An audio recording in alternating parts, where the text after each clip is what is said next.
Les Foo Fighters, ça m'a toujours laissé plus ou moins indifférent. Ouais, je trouvais que c'était la version pop de Nirvana, trop produit, trop gentil. Et puis là, il y a eu le titre The Pretender. Et puis bah aussi, j'ai rencontré plusieurs fois Dave Grohl qui, il est vrai, est plutôt cool. Alors bah vous savez quoi, vu que le groupe il se pointe dans ma région, eh bien j'ai décidé de vous raconter l'histoire de leur meilleur single, en espérant vous convaincre. Dites-moi si ça a marché en commentaire.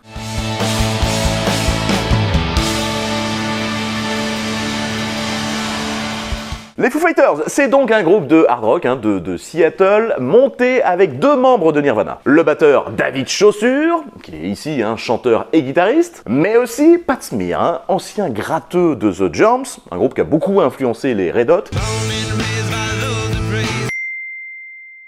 Et second couteau sur la tournée In Utero, ainsi que le MTV Unplugged de Nirvana. J'ai fait une vidéo sur les deux.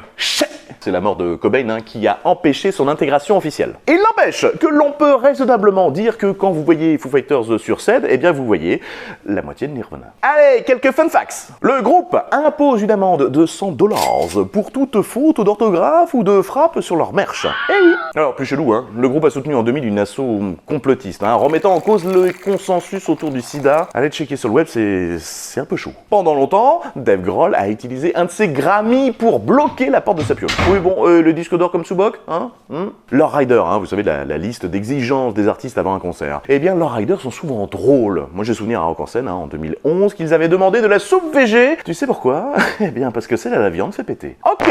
Lors d'une tournée en Nouvelle-Zélande, la même année, les fans ont dansé si fort que ça a été enregistré comme une activité sismique. Et puis il y a ce jour aussi, où ils se sont transformés en Foo Fighters, balançant sur Chad Smith, le batteur des Red Hot, des balles de ping-pong, mais aussi des spaghettis. Et puis enfin, ceux qui érigent Dave Grohl en génie, eh bien n'oublions pas qu'une partie de la batterie de l'album Nevermind de Nirvana a été pompée sur des vieux titres disco. Ah, c'est pas Beach, c'est lui qui l'a avoué. Wow. It's old disco. Voilà, on a planté le décor, place au décryptage.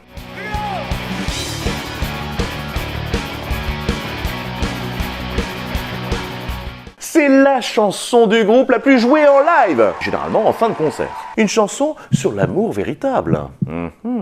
Au moment de l'écriture, Dave était en plein divorce. Il s'est fait virer de chez lui, il a même plus accès à son compte bancaire. Quant à son batteur et son guitariste, ils veulent se barrer. Je te quitte! C'est donc un cri du cœur, cette chanson. Ça a été écrit en 45 minutes à Noël et ça a été inspiré par la nouvelle petite amie de Dave, la chanteuse du groupe Veruca Salt, qui d'ailleurs assure les chœurs du morceau via un téléphone. Sauf que, contrairement à la traduction du titre, eh bien leur histoire sera de courte durée, encore ratée. La guitare, eh bien elle était envisagée comme une batterie, vous savez, la corde mi-grave remplaçant la grosse caisse, les deux suivantes, c'est des caisses claires, et les trois dernières, eh bien les cymbales. En trouvant le riff, Grohl croyait d'ailleurs que c'était un plagiat inconscient de Sonic Youth, ce qu'a infirmé leur guitariste, l'incitant même à l'inclure sur l'album. Ah si!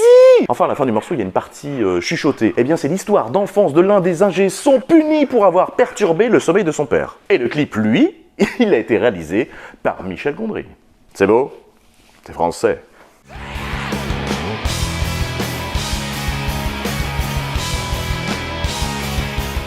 La chanson parle des héros ordinaires, du point de vue d'un enfant, et en particulier du leader du groupe de hardcore Scream, dans lequel jouait Dave Grohl. Une chanson qui a été écrite en visionnant notamment le film Valley Girl et enregistrée 2 ans avant dans son garage. Sur la démo, c'est d'ailleurs lui qui joue de tous les instruments, et il y a d'ailleurs assez peu de différence avec la version studio. Bon, à part 2 pistes de batterie jouées simultanément pour les couplets et l'intro. Quand le bassiste l'a entendu, il s'est dit que le groupe avait de l'avenir. Oui, bah alors tu sais jamais si ce type de déclaration c'est une vacherie ou pas. Quant au clip, il a été réalisé par Dave Grohl lui-même.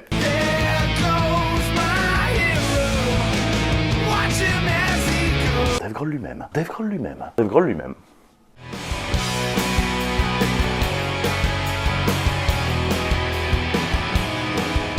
Bon, le chanteur n'a jamais été fan de ce morceau, qui semble parler de la quête d'inspiration, ces petits signes de la vie qui vous font sentir vivant. Oui, bon, non.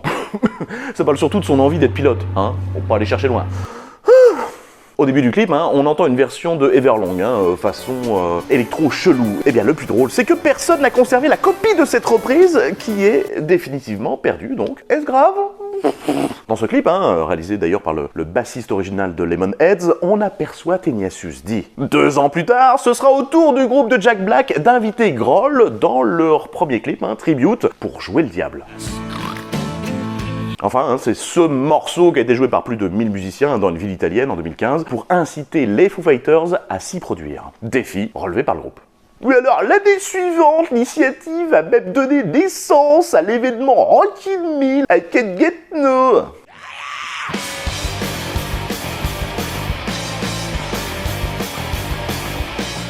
À l'origine, cette chanson, c'était un instrumental du type Wipeout des Surfaris. Pour finalement devenir un morceau sur le cuni. Eh oui. Et d'où les paroles j'adore ça, mais je déteste le goût, ou bien encore encore et encore à genoux. Mais oui! Ah, il a la langue bien pendule, David! Springsteen avait écrit sur le même sujet, 9 ans avant. Ah bah, tu sais quoi? Ça a valu aux Foo Fighters un Grammy. Comme quoi, un de plus pour bloquer la porte! Eh oui!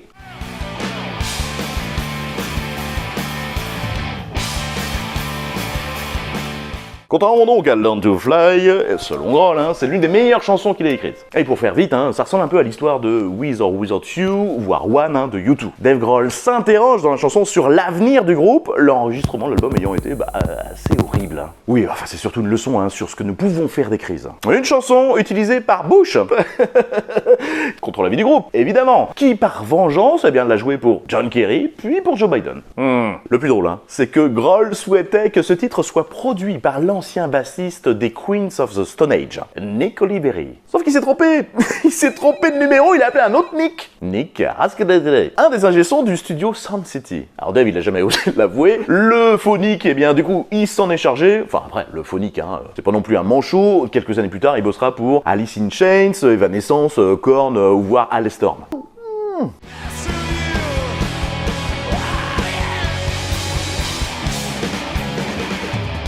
Le chanson, il s'interroge sur les façons d'atteindre son meilleur potentiel. D'ailleurs, le mot best est prononcé 40 fois. On a compris. La version finale, elle ressemble d'ailleurs assez à la démo, c'est plus ou moins resté intact. La vidéo, elle a été réalisée par le type derrière le clip Jeremy, de Pearl Jam, qui, hélas, à l'époque, avait perdu sa femme. Oui, d'où la dimension un peu émotionnelle de celle-ci, mélangeant une performance du groupe avec des images d'archives d'amoureux. C'est beau.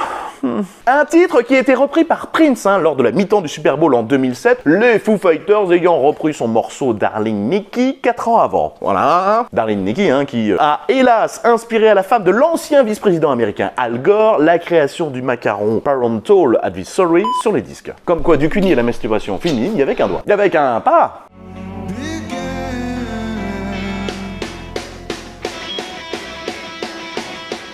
Alors, pour plus de détails, j'ai fait une vidéo complète sur le sujet.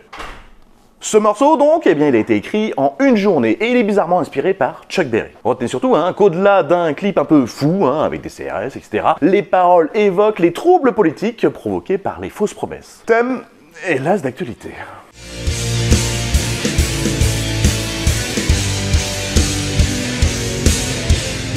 C'est sans doute une de mes chansons préférées et une conclusion parfaite à cette vidéo. Pourquoi ? Eh bien tout d'abord parce que Foo Fighters c'est le terme utilisé par l'armée américaine pour désigner les ovnis. Une obsession du chanteur depuis au moins ses 10 piges, jusqu'à même donner à son label le nom Roswell. Les paroles les évoquent le ciel étoilé, le considérant comme le quartier d'à côté, sous-entendu peuplé, plein la gueule de la fête des voisins, et un morceau enregistré en un après-midi. Quant au clip, réalisé lui aussi par Dave Grohl, il est inspiré par l'astrophysicien Neil deGrasse Tyson. Et il met en scène ses deux filles, Violet et Harper. L'objectif, c'est de dire que les atomes qui composent la vie sur Terre remontent au début de l'univers. Un univers dont nous ne faisons pas partie, mais qui fait partie de nous. Cœur avec les doigts. Voilà, dites-moi en commentaire ce que vous saviez ou non, voir si je vous ai convaincu. Merci à ceux et à celles qui me soutiennent en faisant la promotion de cette vidéo, ou bien pour boire sur les réseaux, et à très vite. C'est fou. Foo Fighters, les meilleurs singles. C'est fou.